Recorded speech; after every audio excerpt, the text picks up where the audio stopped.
The reaction in the draft hall says it all. The moment that and by we, I'm including every human on the screen, every single person who's been watching our draft coverage, and anyone else's, that we appreciate your viewing and viewership. Shedeur Sanders just went, but he went to the team that could have had him 6 times over, chose not to, including drafting another quarterback. Let's give Shedeur his moment. Go for it. Yeah, let's get to the film. I feel like we've talked about everything but the tape for so long now. Let's get to what Shedeur Sanders is on the grass. He's got a point guard style. He's just got to speed up his clock and play faster. But CD, when he's got everything lined up and he getting his feet in the ground, he is a very accurate thrower. It isn't playing faster kind of the norm that we say for college quarterbacks, because things are going to go faster in the league to begin with. So things that you could get out of in college, because you always think your athleticism is going to beat most of the defenses, and it usually does. You have to change. Cleveland passed on him.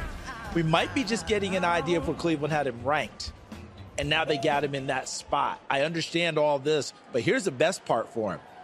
Kenny Pickett's there, Joe Flacco's there, Dylan Gabriel's there. There's no one there that he can't compete against.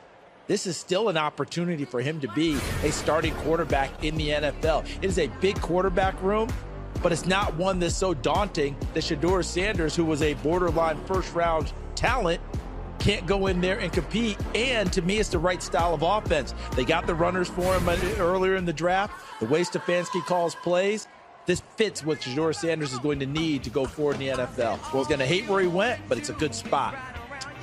Let's talk about that, because we have been saying for 2 straight days now, it's not when you go, it's what you do when you go. I mean, Max Crosby even tweeted that out at the top of the 4th round, because he was a 4th round pick when he came in out of Eastern Michigan, and now look what he's become. So yes, there will be an opportunity, one will think, but I mean, there really is, only one football on occasion.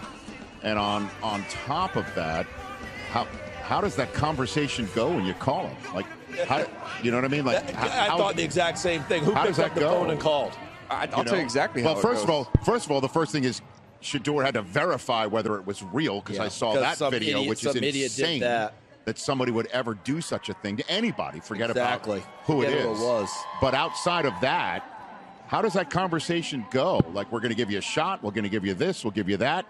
And now, however you want to say a message has been sent or received, or whether it deserved to be sent or needed to be received, however you want to put it, he is now in a position of joining a team that not only drafted a quarterback, but one ahead of him, and could have had Travis Hunter on top of it and turn that opportunity away to get a draft choice in next year's draft, presumably because there's a better quarterback draft class next year.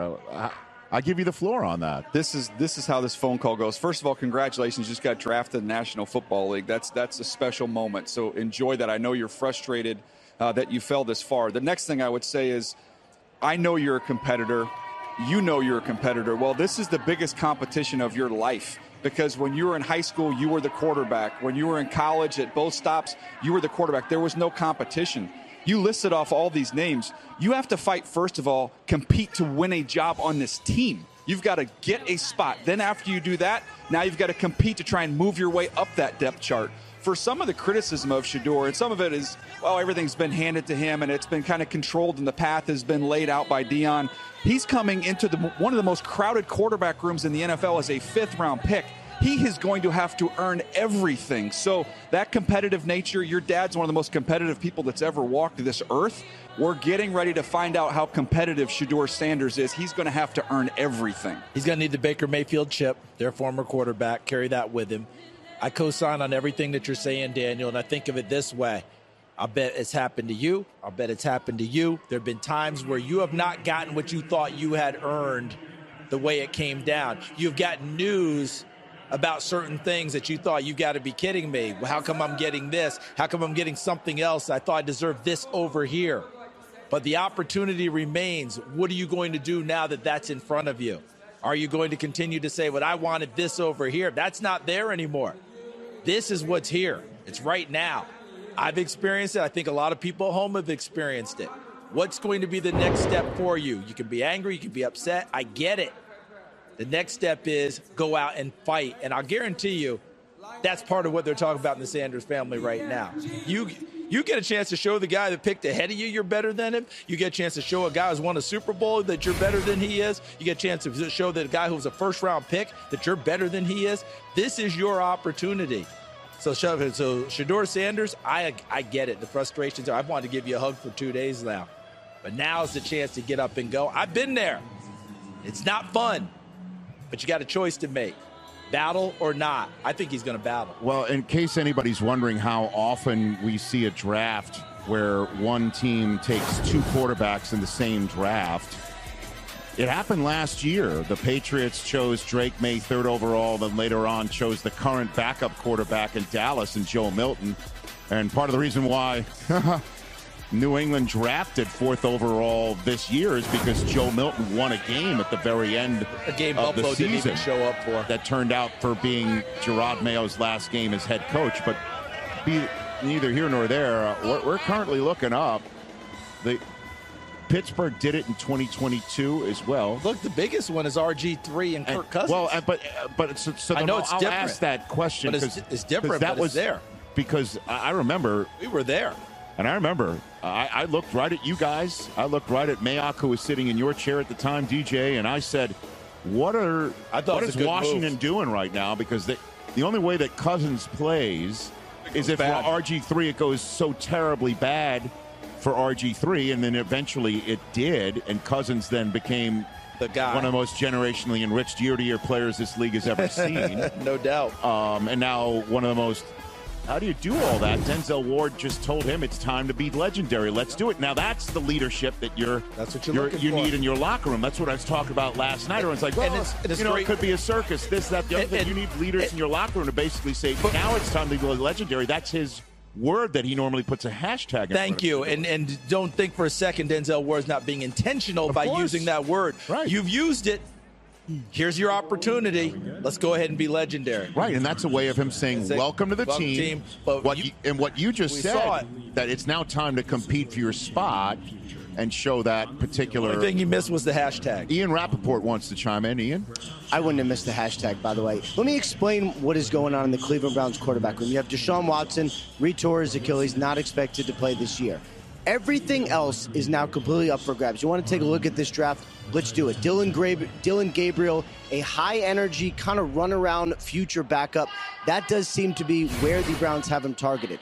Shedeur Sanders is a lottery ticket. Some view him as a future starter. If he develops, he could be more. We will see. The Cleveland Browns also, as you guys know, acquired a first-round pick in the future. They still need a franchise quarterback, one that could help them next year get whoever that ends up being. If Shedeur turns into the franchise quarterback that he believes he can be and other teams believe he can be, then they just have a free first next year. They can do whatever they want. It is a lottery ticket for the Browns at a very low cost. You guys want to chime in on that? Go ahead, DJ. There? No, I'm sitting here thinking I think he's right. I keep coming back to that competition, and it's going to start with Dillon Gabriel, like right there. To me, if I'm Shedeur, I'm going to say, okay, I know one thing. We show up to minicamp. I'm going to learn this stuff as fast as I possibly can. Get down cold. I think if you want a culture of competition, which every coach preaches, man, they drafted two big-time backs in this draft. Now they've got two quarterbacks. They're try and get back to this is the purest form of sport is competition. And before you can play the other team, you got to compete with your own guys. Now, it's going to be healthy, and they're not going to be hating on each other and not fighting each other, but it's going to be a healthy competition, and it's going to be fun.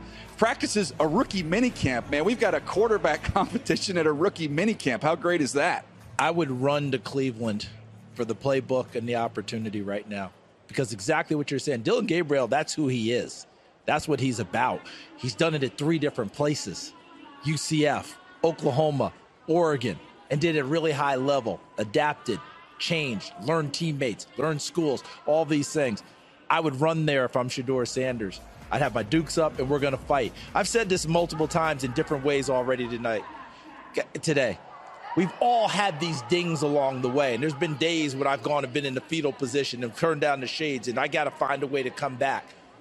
Either you find a way back or it consumes you. And that's where he is right now. I think he's going to find his way back and go out there and fight. I don't doubt that at all. That's why I pounded the table for him in my article.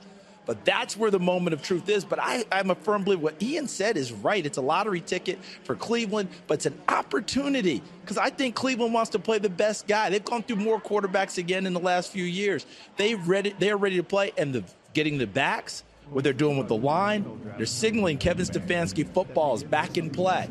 And to me, that's perfect for a Shedeur Sanders. And I firmly believe he's got a better chance to start than Dillon Gabriel. Dillon Gabriel, I think, is going to be seen as pure backup. We'll see how it works. I know Dillon Gabriel is not going to look at it that way. I know he's not going to look at it that way. I'm telling you, if I'm drafting, I'm thinking Shedeur Sanders might be my starter. I know what I'm getting with Dillon Gabriel. I hope I get more. It's going to be a very interesting fight on his hands. And then just lastly, how does a quarterback competition work with four guys? Like, how